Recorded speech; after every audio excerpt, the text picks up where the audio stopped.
we'll do whatever's necessary to protect our kids and staff.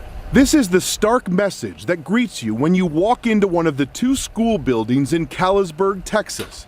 Superintendent Steve Clugston oversees what the school district calls the Guardian Program.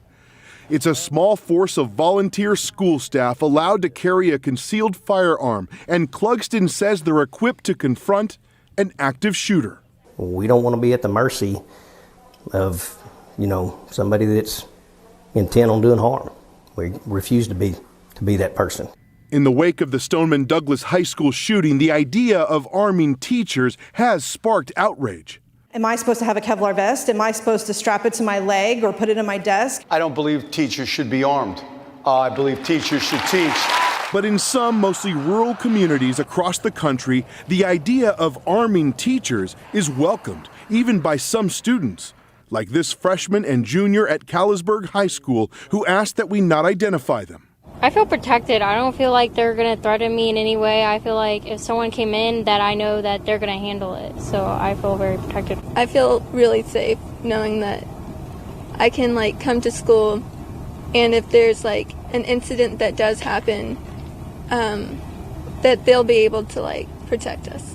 Out of the roughly 1,000 school districts across the state of Texas, there are about 170 that have a policy of allowing teachers or administrators to carry a firearm on campus. Here in the small town of Callisburg, their Guardian program was implemented about 4 years ago, in large part because the city doesn't have a local police department. They rely on county sheriffs. And in a county this large, it can take many minutes for those deputies to respond to something like a shooting scene inside a school.